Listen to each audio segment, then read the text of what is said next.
The past couple of years, I've been slowly going through the infamous games by Sucker Punch, now probably best known for the Ghost of series.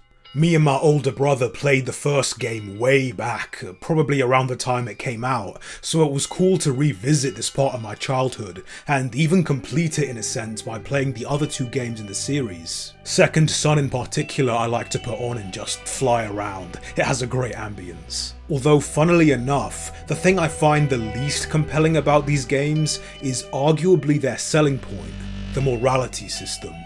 See, it's called morality, yet I think that implies a greater degree of nuance than there actually is. D&D alignment chart, this is not. It would be more accurate to describe it as a binary choice you decide at the start of the game. Do you want to roleplay as a superhero or a supervillain? Granted, Infamous 2 does actually make an attempt to introduce nuance into its story, most noticeably with its final choice, but even then, there is a very clearly signalled good and evil choice. If you want to take this action, you are doing the evil route, simple as. If you want to be good, then you have to take this action, simple as. And this isn't even mentioning the fact that the game's upgrade system explicitly discourages you from varying up your choices and basically forces you down one path if you want access to the more powerful powers. You'd think the appeal of something like this would be player expression or freedom or something, but the game just doesn't work like that. It just tells you, do you want the obviously evil thing to happen or not? At which point you can either go, nah, I'm roleplaying as Norm Al Man and they wouldn't do that, or sure, this is so cartoonishly evil, it's not like it matters anyway. Again, with one noticeable exception at the end of the second game, there's no opportunity for any real nuance or thought there, and like I said, you're actively punished for doing so because better powers are locked behind karma levels. Leaving that aside though, I mean, what are the consequences of doing a quote-unquote evil run? Well, moment to moment, I don't think there are. The story is a slightly different matter, but even that largely plays out the same, barring the specifics of the ending and some nuances of character relationships. I do want to clarify, this isn't me saying I dislike the Infamous games, far from it. I have a lot of good memories attached to the first game, and I still mess about in Second Son every once in a while. But when I think about why I enjoy the games, it really does stick out to me that what is ostensibly the raison d'etre of the series isn't on that list. In fact, the most recent game, First Light, doesn't even have a karma system, and honestly, the story and characterization are better for it. And this has me thinking, how more effective could this system be if the game simply removed all the good and evil branding and just presented us with a choice, followed by the consequences? Without that supervillain presentation giving you an excuse to detach yourself, even in situations where there's obviously a bad choice, would making that choice feel different? Would it feel real? I decided to test this out with two games, specifically games that force you to be responsible for the well-being of others, as well as bear witness to your failures if you aren't, in a way that just frying NPCs could never.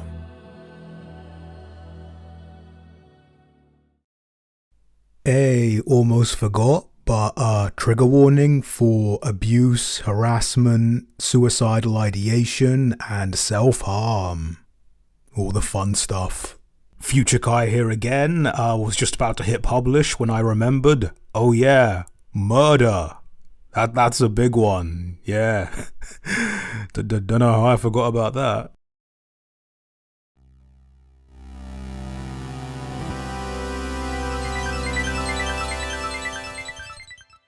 I've kind of wanted to talk about Needy Streamer Overload ever since the year it came out and I played it for the first time. It kind of fit into this video idea I was kicking about in my head, but have since banked and saved for a present day beyond this present time.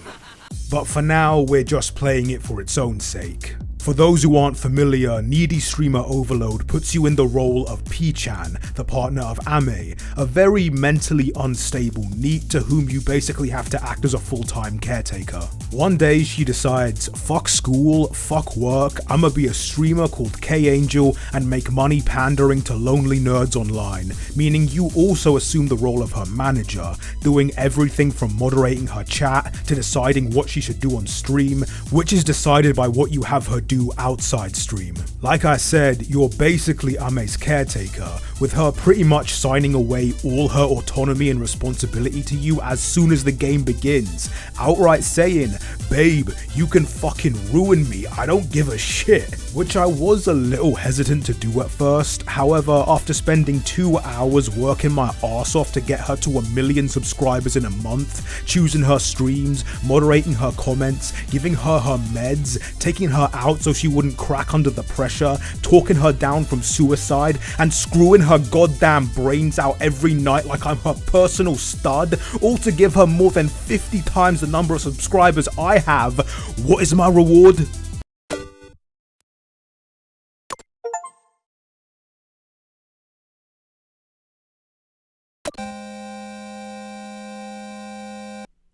Alright, fine. I was trying to be nice, but if you want me to ruin a bitch, fuck it. Let's ruin a bitch.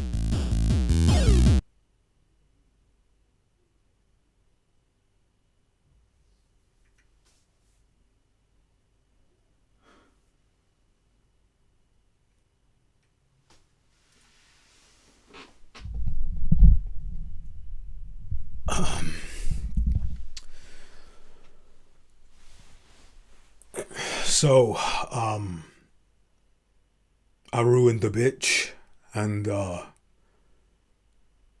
bitch might have ruined me a little as well.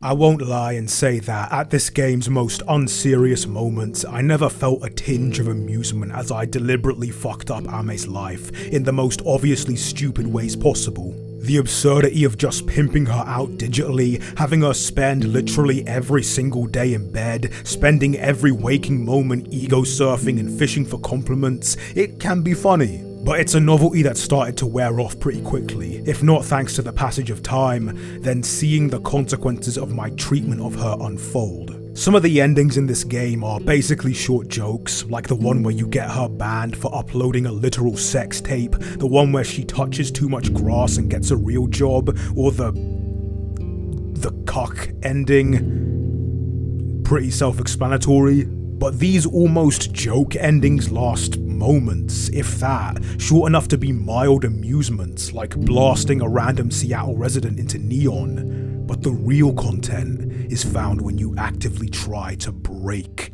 Ame. One thing I was kind of unprepared for going into this is that this game is low-key a horror game if you play it right, wrong, whatever.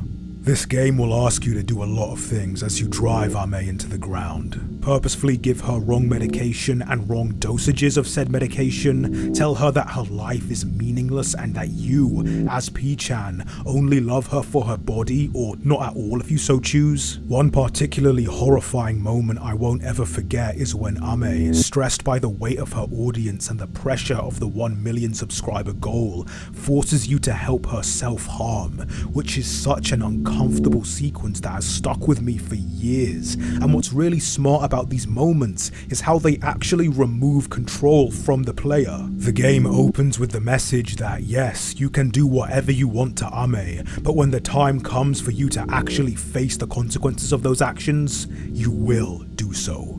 You don't get to choose to avoid or sweep it under the rug. This is what you did, and if it's so hard for you to watch, then why did you do it in the first place?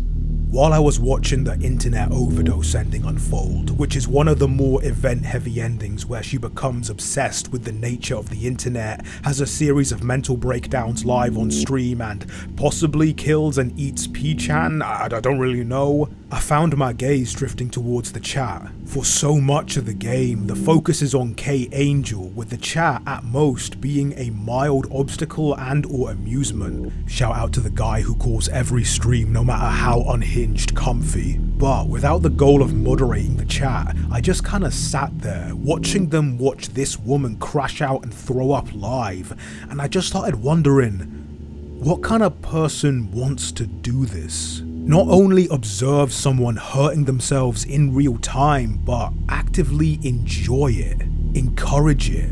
I saw one that went something like, "Finally, your true colors are showing," but is that really what this is supposed to be? Was this always there, or was it something that had to be created? By you? By me? It was a perspective that intrigued me, and so I sought out a game that might help me experience it. Before we keep going, a brief update. You might have noticed I have this next to me, a brand new laptop. The past 5 years I've been doing YouTube and music. I've been doing absolutely everything on a small, weak, little Surface Pro 7. And to give it credit, I'd say it's definitely punched above its weight, but it could only hold on for so long, and I've more or less retired it in favour of this Lenovo Legion, which is obviously a much better beast. I can actually work at a reasonable speed now. I can edit multiple projects, I can record my own gameplay, I can even stream now. Maybe I'll do that again. I think my Twitch is still linked in the description. Obviously I couldn't do any of this without the support that you guys have given me, both those of you who donated to my Ko-fi and of course my patrons, in particular Michael Coolwood, El Bigante and Fox. Between those two platforms I raised over £600 and I made up the rest myself, partly because I really could not use that Surface Pro, and if I wanted to get out one more video this year, I needed to upgrade immediately. I'll be leaving the donation goal up for another month or two, so if you want to help me recoup the costs, then you can donate there, or pledge to my Patreon where you get stuff like behind the scenes updates, early access to videos and music, and as you just saw, credits in videos. And of course there's the old fashioned way, like, comment, share and subscribe. Thanks for the support. Back to the video.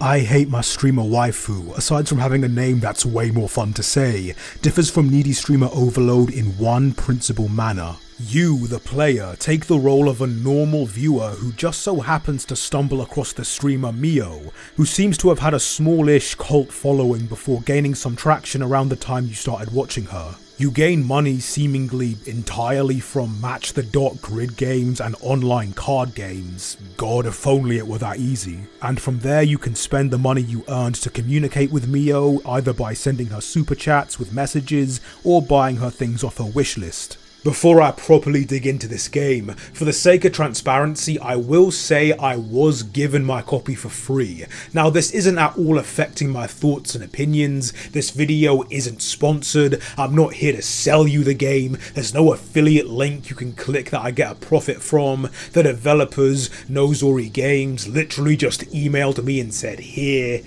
take this. We'd like it if you did something with it." And I made it clear that even if I enjoyed the game, I wouldn't make a video on it unless I earnestly felt like I wanted to, which they were very understanding of. I'll repeat that again, this isn't a sponsored video, this isn't even really a review. The only reason I'm talking about this game is that I genuinely thought it would fit in with this video topic. We all clear on that? Good. Let's get into it. My first run of I Hate My Streamer Waifu was spent in between developing a crippling addiction to mobile games and cards, trying to be the bestest, nicest fan of Mio I could, partially just to get a feel for things, but also because, as a Xenoblade fan, I have a natural affinity for people named Mio. So I spent time in chat cheering her on, spending my illicit gambling winnings on her, to the point that I was even able to get her attention. It did feel to an extent like I was buying her affections, which felt a little weird, but hey, as long as everyone's having fun and... Wait, who's that? Oh no.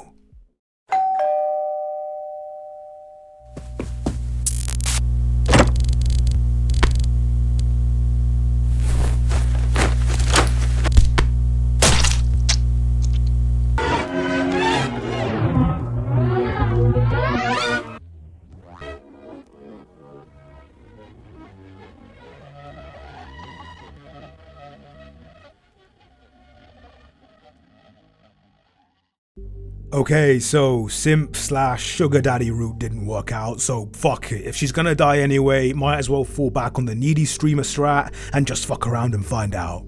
Here's where we ran into that problem again though. That being, I don't think bullying people is fun.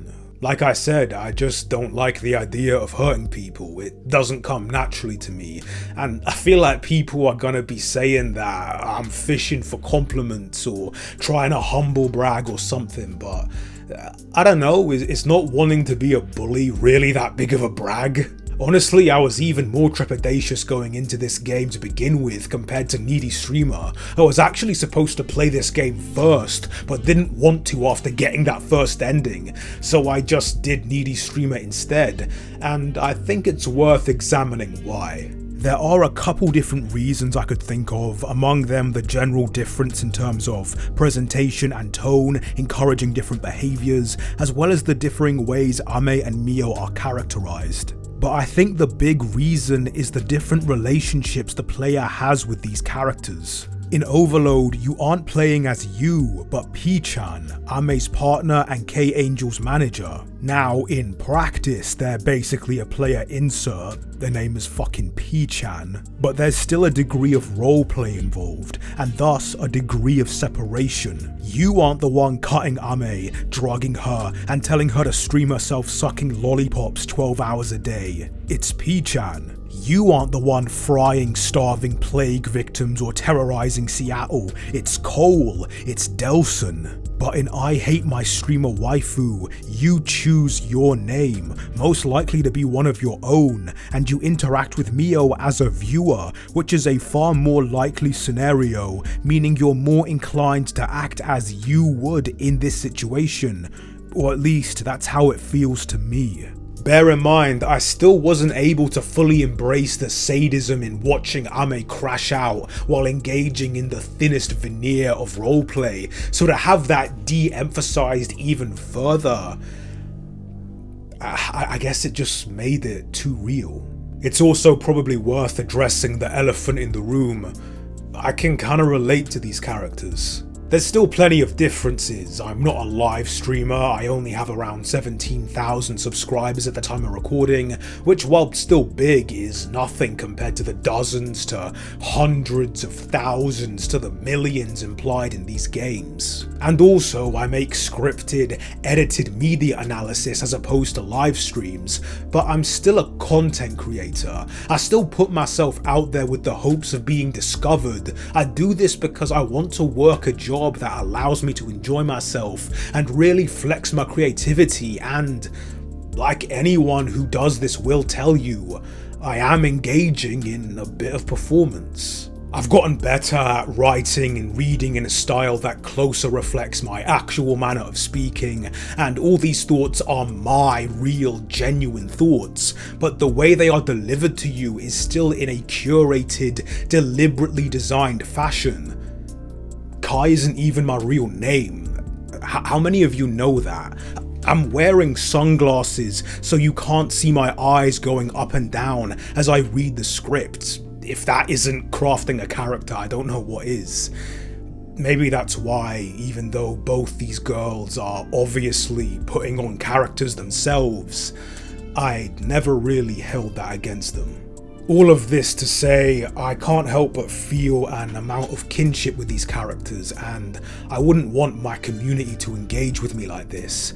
In fact, I've deliberately set out my content and online brand to emphasize my work first and foremost, so that the people who stay here, who subscribe and ring the bell and all that bullshit aren't here for me, but my work. The idea of making my brand too personable, trying to get you guys to invest in me, as much as I love and appreciate everyone who watches and enjoys my work, it frightens me. Partly because I don't want to end up like Ame or Mio. Mio? Oh shit, yeah, this whole segment was supposed to be about the fucking game! Yeah, I was supposed to be mean and shit to her. To be honest, I think I've talked myself out of it at this point. Yeah, holding up my hands, I'm calling it here. Maybe I'll go back and do those other routes in my own time for curiosity's sake. It does look like there's a bit more lore under the surface than I initially assumed, but you know what? I think I'm done trying to be an awful person, and thinking about it, that's probably as good an ending as any other.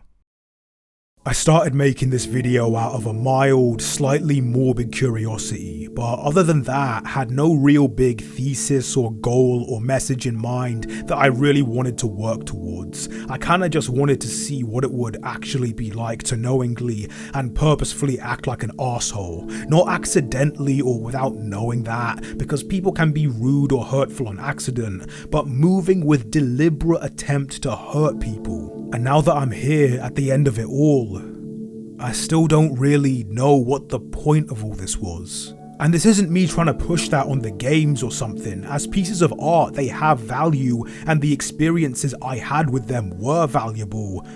But I don't feel like I'm any closer to understanding why people would act like this in real life, which I guess is a kind of unconscious goal I had this whole time. The fact is, playing these games made me feel like shit, and again, this isn't me trying to diss the games. I don't think media should be forced to give us positive feelings all the time. Some of the best, most memorable experiences I've had with a work of art have been those that provoked very complicated, difficult to process, and even negative emotions and thoughts in me. But the thought I kept coming back to as I was playing these games was that you must be a fucking miserable person if you do any of this unironically, because I have no idea how anyone else could even put up with it. And I'm not talking about just disliking or criticizing someone, I mean going out of your way to hurt them, to let them know how much you enjoy seeing them suffer, to make a spectacle of their pain.